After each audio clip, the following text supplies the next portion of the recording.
గొప్పది ధర్మము గొప్పది సపట్లు కొట్టు అంటే సప్పుడు ఎక్కడ చూస్తాండ్రు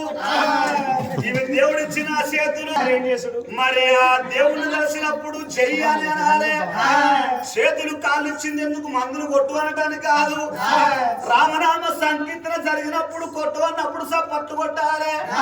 ఇప్పుడు సప్పట్లు ఎవరైతే కొట్టలేదో ఇక వచ్చేది ఆకాశ పండుగ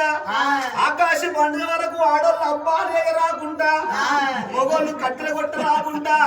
వాళ్ళు ఎట్లా పెట్టుకునే చేతులు కట్టే అంకర పోతాయి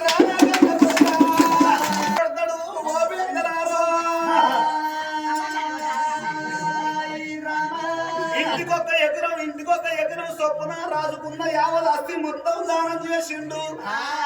దానం లోపల ఎంత తృప్తి ఉంటుందో చూడుండ్రి ఒక 10 మందిని పిలిచి ఇంటికి పిలిచి అన్నదానం చేసినామనుకో మన కడుపు నిండినంత సంతోషంగా ఉంటది మరి రాజు సంగతి కచ్చిరి కాడ ఉన్నది ఇక నాకు 2 కొడుకులాయే మొత్తం భూమి ఎంత వంచంగా పంచంగా 12 24 ఎకరాల భూమి మిగిలింది మరి నా కడుపు లోపల ఉండి 2 కొడుకులు ఉన్నాయే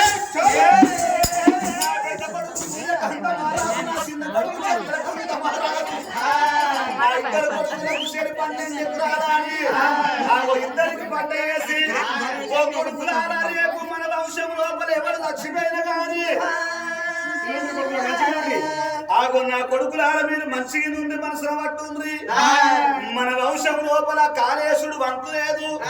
మన పట్ట భూమిల్లే నేను చచ్చిపోయినా మీ తల్లి చచ్చిపోయినా రేపు ఎవరు చచ్చిపోయినా గాని మన పట్ట భూమిలో పొంద పెట్టుకోమన్నాడు అయ్యా కొందరే శ్రమ రాదు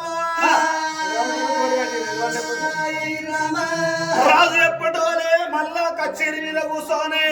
రాజ్యంలో ఉన్నాడు